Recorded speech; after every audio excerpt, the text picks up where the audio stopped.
अस्सलाम वालेकुम मोअज़्ज़ज़ ख़वातीन व हज़रात, अली मुमताज़ आपके साथ एक और वीलॉग लेकर। इस वीलॉग में ज़ैन कुरैशी साहब जो शाह महमूद कुरैशी साहब के बेटे हैं, उनके बारे में कुछ तफ़सीलात मैं आपको बताने जा रहा हूँ और बड़ी ये इनसाइड इन्फॉर्मेशन है जो मैं आपके साथ शेयर करने जा रहा हूँ। अब तक तो ये कि ट्विटर पे वो अपने ट्विटर अकाउंट के ज़रिए उर्दू में भी अंग्रेज़ी में भी ट्वीट्स कर रहे हैं कि किसी ना किसी तरह से पीटीआई के वोटर्स, सपोर्टर्स को, फॉलोअर्स को मैं ये कन्विंस कर लूँ, कायल कर लूँ कि जनाब मैं बिल्कुल ठीक हूँ, मैंने पार्टी के साथ कोई धोखा नहीं किया, मैं बिल्कुल स्लिप नहीं हुआ, मैं बिल्कुल नहीं भटका। लेकिन अब तक की जो उनकी कोशिश है उसमें वो बुरी तरह से नाकाम हुए हैं, क्योंकि अगर आप वो ट्वीट्स के नीचे लोगों के मैसेजेस पढ़ें तो आपको पता चल जाएगा कि कोई मानने को तैयार ही नहीं है। सबका ये कहना है कि आपने पार्टी के साथ धोखा किया, आपने पार्टी को मुश्किल वक्त में छोड़ दिया, आप स्लिप कर गए, वगैरह वगैरह वगैरह, इस तरह की बातें लोग लिख रहे हैं। तो मैं आपको ये बताऊंगा कि ज़ैन कुरैशी साहब 16 अक्टूबर से लेकर 18 अक्टूबर तक कहाँ पर थे। फिर मैं आपको ये बताऊंगा कि 18 अक्टूबर को वो कहीं और चले गए, कहाँ गए, किससे रब्ता किया उन्होंने, क्या पैगाम पहुंचाया, और जिस शख्स से रब्ता किया वो इनका कितना करीबी है, सरकारी मुलाजिम है, और उसको किस तरह से उस महकमे में ये मुलाजमत दिलवाई गई थी, सरकारी महकमे में, ये भी मैं आपको बताऊंगा। और ज़ैन कुरैशी का मुस्तकबिल को लेकर क्या प्लान है, क्या इरादा है, और शाह महमूद कुरैशी साहब को लेकर आगे क्या होने वाला है, ये भी बताऊंगा। अच्छा, असद कैसर साहब से कल ये पूछा भी गया कि क्या ज़ैन कुरैशी साहब ने पीटीआई से इस्तीफ़ा दे दिया है, तो उनका ये कहना था कि उनको मालूम नहीं है। तो अगर ज़ैन कुरैशी साहब ने इस्तीफ़ा दे दिया होता तो फिर ये वजाहतें ना वो दे रहे होते ट्विटर पे, और शायद हो सकता है कि ये वजाहतें वो इस वजह से दे रहे हैं कि पहले वजाहत दे के किसी तरीके से लोगों की हिमायत हासिल कर लूँ और फिर उसके बाद मैं इस्तीफ़ा दे दूँ। लेकिन अब तक वो अपनी कोशिश में नाकाम रहे हैं। जब ये सारा मामला हुआ तो वो गायब हुए सीन से। बैरिस्टर गौहर से पूछा गया, उमर अयूब साहब से पूछा गया, सबका ये कहना था कि जी पार्टी के साथ वो कांटेक्ट में नहीं है और उन्होंने पार्टी से कोई रब्ता करने की कोशिश नहीं की, जबकि वो बड़े आराम से कोई ऐसा मसला नहीं था उनके लिए रब्ता करना, वो बड़े आराम से रब्ता कर सकते, लेकिन उनकी तरफ से रब्ता नहीं हुआ। फिर जब ये 26वीं आईनी तरमीम पर वोटिंग हो गई तो एक ब्लंडर ये हुआ, भंड ये लग गया कि फरहान विर्क जो पहले पीटीआई में हुआ करते थे और यहाँ पर सोशल मीडिया में होते थे, तो उनको बहुत बड़ी तोप चीज़ समझकर इस्तेकाम पाकिस्तान पार्टी ने अपने साथ शामिल कर लिया। तो अब वो उधर होते हैं। तो बजाय इसके कि ज़ैन कुरैशी साहब जो गायब हैं और वो अपनी तफसील बताना चाह रहे हैं कि जी मैं बिल्कुल भी स्लिप नहीं हुआ हूँ, मेरे पर ये गलत इल्ज़ामात लग रहे हैं और मैंने टीवी पे देखा और जो भी उन्होंने कहानी गढ़कर सुनाई, तो वो उनके अपने ट्विटर अकाउंट से मैसेज नहीं आया। वो मैसेज, वो वीडियो जो थी वो सबसे पहले रिलीज़ हुई फरहान विर्क के अकाउंट से, उसके तकरीबन 20-25 मिनट बाद ज़ैन कुरैशी के अकाउंट से हुई। ठीक है, एक तो यहाँ से मामला पता चल जाता है कि गलत है। दूसरा, जो पार्लियामेंट के रिपोर्टर्स हैं उनसे आप भले पूछ लीजिए कि जी आपको ज़ैन कुरैशी की वीडियो कैसे मिली। ज़ैन कुरैशी की वीडियो उनको जिनकी तरफ से भेजी गई वो भी पता चल जाएगा उससे कि जी क्या वो कहीं पे छुप के बैठे रहे हैं या वाकई में वो स्लिप कर गए थे, उससे भी पता चल जाएगा। फिर टेलीविज़न चैनल से आप ये पूछें, जो टेलीविज़न चैनल्स में अगर आपका कोई जानने वाला है, मेरे जो जानने वाले हैं मैं तो उनसे पूछ चुका हूँ और मुझे वो बता चुके हैं कि उन तक भी ख़ास लोगों की तरफ से ये पैगाम पहुँचा कि जी आप ज़्यादा से ज़्यादा ज़ैन कुरैशी की इस वजाहती वीडियो को चलाएं। तो ये जो पूरी एक सीरीज़ चल रही है ना, इससे पता चल रहा है कि ये बड़े बड़े आपने लूज़ बॉल्स आपने छोड़े हैं और बड़ा आप समझें फुल टॉस दे रहे हैं कि अगले चौके छक्के लगाएं, अट्ठे लगाएं। तो वहाँ से पता चल गया कि ज़ैन कुरैशी तो डेफिनेटली स्लिप हो गए। फिर उसके बाद एक और काम क्या पड़ा, हुआ ये कि मेहर बानो कुरैशी साहिबा ने जाकर मुलाकात की अपने वालिद साहब से जेल में।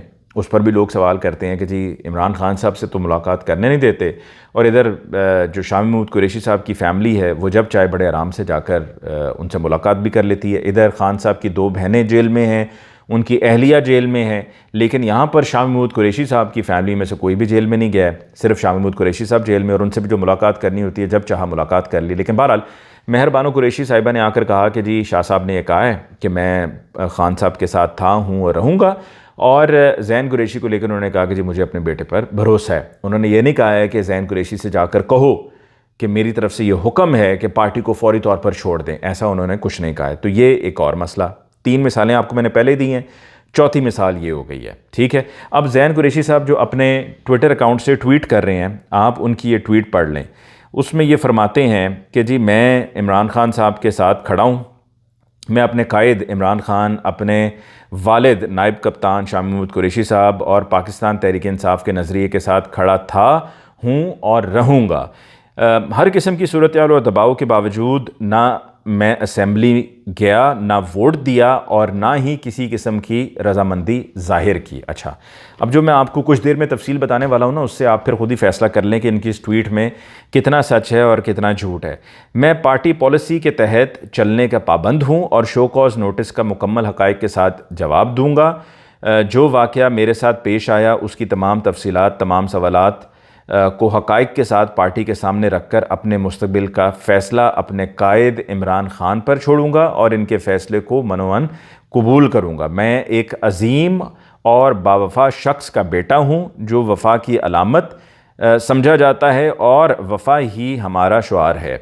मैं हरगिज़ अपने कायदीन और पार्टी कारकुनान की कुर्बानियों का सौदा नहीं कर सकता। बेशक अल्लाह अलहक है। अच्छी बात है जी। और उनका अपने वालिद का यहाँ पर हवाला देना वो इसलिए भी है कि चलें आप मुझे नहीं मानते तो इस बात को तो मान जाए ना कि मेरे वालिद ने पिछले 1.5 साल से वो जेल में बंद हैं, साल से वो जेल में बंद हैं, तो वो पार्टी के वफ़ादार हैं और पार्टी के साथ मुखलिस हैं, नायब कप्तान हैं। मैं उनका बेटा हूँ तो मैं कैसे धोखा कर सकता हूँ, धोखा दे सकता हूँ, बेवफ़ाई कर सकता हूँ।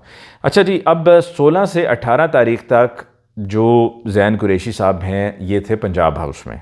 ठीक, अब पंजाब हाउस में गवर्नमेंट पंजाब में है PMLN की, तो अगर पंजाब हाउस में हैं तो पंजाब हाउस में 16 से 18 तारीख़ तक जो वो रहे हैं तो वहाँ पर उनको रखा गया, ख़ास तौर पर उनका वहाँ पर रहने का इंतज़ाम किया गया था। उनके पास तमाम तर सहूलियात मौजूद थी।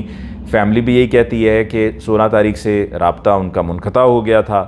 फिर 18 तारीख़ को ज़ैन कुरैशी साहब को वहाँ से किसी और महफूज मकाम पर मुंतकिल किया गया और जाने से पहले उन्होंने अपने एक करीबी को पैगाम भेजा कि मेरा वॉलेट, मेरा बटवा और उनके 3 आईफ़ोन्स पंजाब हाउस से आकर ले जाओ। और जिस बंदे से कहा वो फ़ॉरेन ऑफिस में सरकारी मुलाजिम है और फ़ॉरेन ऑफिस में उसकी मुलाजमत भी शाह महमूद कुरैशी साहब ने करवाई थी। और उस वक्त वो आदमी, उसने कहा जी मैं तो हूँ लाहौर में, तो लिहाजा उसने फिर अपनी जगह किसी और को भेजा। वहाँ से वो फ़ोन रिसीव किए गए, वॉलेट रिसीव किया गया कि इसको ज़रा सेफ गार्ड कर लिया जाए और फिर 18 तारीख़ के बाद वो वहाँ से रवाना हुए और उनको किसी और मकाम पर ले जाया गया। अब ये है वो सारा मामला ज़ैन कुरैशी का लेकर। और आगे जाकर क्या होगा, शो कॉज नोटिस उनको जारी हो चुका है, उसका वो जवाब देंगे, उसके बाद वो पार्टी छोड़ेंगे और वो चले जाएंगे पाकिस्तान पीपल्स पार्टी में। और पाकिस्तान पीपल्स पार्टी में इसलिए क्योंकि अब आगे मुस्तकबिल में, और पाकिस्तान पीपल्स पार्टी में जाकर अपने हल्के से ना, वो देखें नून लीग और पीपल्स पार्टी की मुश्तरका सपोर्ट से उनको जितवा भी दिया जाएगा और वो दोबारा से MNA बन जाएंगे। और आगे के लिए ये तैयारी पकड़ी जा रही है, तैयारी की जा रही है कि बिलावल भुट्टो साहब को वज़ीर आज़म पाकिस्तान बनाया जाए और ये इस वजह से इनको पीपल्स पार्टी में लेकर जाना है। अच्छा, ये बात होगी ज़ैन कुरैशी की। दूसरी तरफ शाह महमूद कुरैशी साहब अनकरीब रिहा हो जाएंगे और जो मेरे पास अब तक की खबर पहुंची वो ये, अब इसमें अगर कोई रद्द-बदल हो जाए ओवरनाइट या अगले एक आध दिन में, कुछ दिनों में, तो एक अलहदा बात है, लेकिन अभी तक ये है कि शाह महमूद कुरैशी साहब रिहा हो जाएंगे। उनको ये कहा गया है कि जी खान साहब तो अगले 1-1.5 साल तक नहीं आने वाले हैं बाहर, तो आप चाहते हैं कि आप अगला 1 साल 1.5 साल अंदर गुजारें या बाहर आकर आप पार्टी में अपनी जगह बनाएं, तहरीक चलाएं, अपना नाम बनाएं, अपनी पोजीशन मुस्तहकम करें और लोगों को नज़र आए कि जी आप पार्टी को लीड कर रहे हैं, पार्टी का कंट्रोल अपने हाथ में आप ले लें। तो ये सूट भी करता है क्योंकि हमेशा से पहले भी हम ये सुनते आए हैं जी -1 फार्मूला। ये काबिल कबूल तो किसी तरह नहीं होना है क्योंकि भले आप फवाद चौधरी साहब पे तनकीद करें, लेकिन हकीकत यही है कि PTI इमरान खान है। इमरान खान के बगैर पाकिस्तान तहरीक इंसाफ कहीं पे स्टैंड नहीं करती है। ठीक है, अगर इमरान खान साहब को अगर आप इक्वेशन से आउट कर देते हैं, उनको एक तरफ कर देते हैं, माइनस कर देते हैं, तो पाकिस्तान तहरीक इंसाफ कहीं नहीं खड़ी है। लिहाजा इमरान खान साहब की ही वजह से पाकिस्तान तहरीक इंसाफ है। अगर किसी को ये लगता है कि जी इस तरह के वो मकसद में कामयाब हो जाएंगे तो उनकी बहुत बड़ी भूल है। मैं यहाँ पर यह भी बताना चलूँ कि जो ये बात है ना कि जी ज़ैन कुरैशी को अगर रिज़र्व में रखा गया था तो उन्होंने आकर वोट नहीं दिया। देखें, ये तो ज़ैन कुरैशी को लेकर जो वीडियो आ गई, वो वीडियो ज़ैन कुरैशी के ही अकाउंट से आनी थी, लेकिन वो बहुत बड़ा ब्लंडर हो गया ना, जिसकी वजह से फरहान विर्क के अकाउंट से आई और वहाँ पे मामला, सारी कहानी खुल गई, पकड़े गए, तो राज जो था वो खुल गया, वो जो सीक्रेसी थी वो ख़त्म हो गई, जो प्लानिंग थी वो चौपट हो गया सारा प्लान। वरना तो अगर एक्सपोज करना होता ना, इनको तो बड़ा सेफ गार्ड करके एसेट के तौर पर रखना था। पार्टी के अंदर ही रहना था और पकड़ाई भी नहीं देना था। तो वो प्लान अगर उनको एक्सपोज करने का होता ना, तो जो 5 लोग वहाँ पर गए कौमी असम्बली में वोट डालने, तो उन लोगों की जगह इनको ले जाते कि जी जाएं, जाकर आप वोट डालें, क्योंकि कह देते कि जी ठीक है, इनको ज़रा एक्सपोज कर दें, सबको पता चल जाए और इनको आपने गंदा करना है और लोगों की नज़रों में इनको गिराना है, तो लिहाजा इनको ले जाएं। इनको नज़रों में गिराना मकसद नहीं था, बिल्कुल भी किसी भी तरह से मकसद नहीं था। अब आज फैसल वाडा साहब ये कह रहे हैं कि 26 तारीख से इमरान खान साहब की मुलाकातें हो जाएंगी। जो कोई ख़ास लोग हैं जो माउथ पीस बने हुए हैं, जिसमें फैसल वाडा साहब भी हैं, हसन अयूब भी हैं, उनका ये कहना है कि जी बुशरा बीबी साहिबा जो हैं वो अब रिहा हो जाएंगी, और वो ये कहते हैं कि जी डील के तहत हो रहा है। इसको कहते हैं गंदा करना, ये होता है मलाइन करना, कि यानी कि जब वो बाहर आएँ तो हर किसी के जहन में ये बात डाली जाए, इन्फिल्ट्रेट की जाए कि जी वो तो डील के तहत आई हैं, उन्होंने तो डील कर दी है और वो डील के तहत उनका आकर ये सारा मामला हुआ है, और वो खान साहब के साथ उस तरह से मुखलिस नहीं है, खान साहब के साथ खड़ी नहीं है। तो ये सिर्फ उनको कमज़ोर करने के लिए किया जा रहा है, खान साहब को कमज़ोर करने के लिए किया जा रहा है और बुशरा बीबी साहिबा को कमज़ोर करने के लिए किया जा रहा है, जबकि हकीकत बिल्कुल भी ऐसा नहीं। अब देखें ना, आप 26 अक्टूबर से ज़्यादा और मज़ीद आपके पास जवाज़ ही क्या है, आपके पास कोई रीज़न नहीं है। आप 26 अक्टूबर से ज़्यादा मुलाकातें तो वैसे भी शुरू हो जानी थी, और दूसरी तरफ बुशरा बीबी साहिबा की जो रिहाई है वो आप अपने आप को मज़ीद आपने गंदा करना था। अगर आप कोई भी केस डाल देते जी, खंबा चोरी, भैंस चोरी, ट्रक चोरी, डब्बा चोरी, बक्सा चोरी, कुछ भी आप कोई भी चोरी डाल के या कोई भी आप 9 मई में घुसेड़ देते, आप कर देते कि जी आप उसके लिए ज़िम्मेदार हैं, कसूरवार हैं, आप भी उन प्लानर्स में शामिल थी, तो वो एक अलग बात है। लेकिन वो मज़ीद नहीं कर सकते ना, कितना करें वो। तो वो खातून हैं तो उनकी रिहाई होने जा रही है। अब उसको रिहाई को भी कंट्रोवर्शियल बनाने के लिए ये कहना शुरू कर दिया है कि जी वो तो एक अंडरस्टैंडिंग है, एक डील के तहत वो आ रही हैं, जबकि वो ऐसा नहीं है।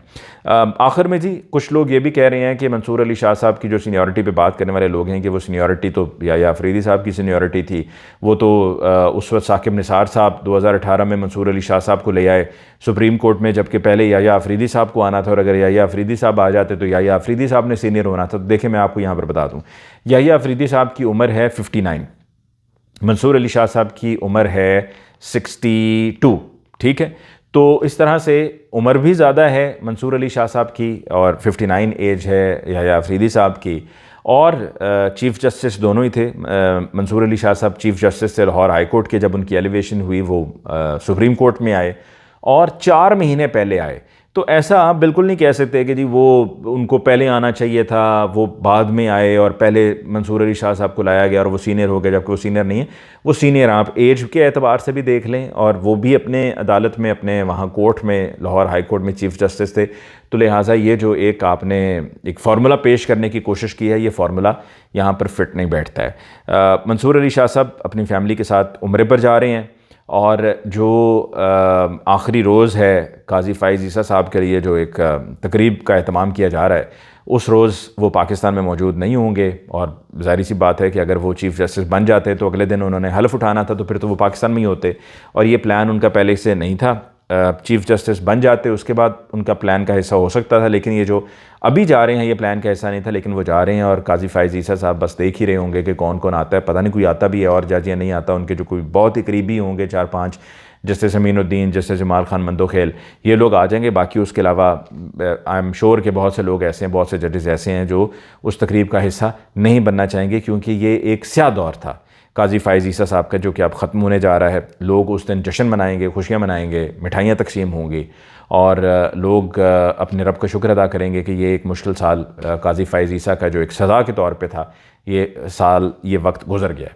इसके साथ ही मुझे अली मुमताज़ को दीजिए इजाज़त। अल्लाह ने के मान।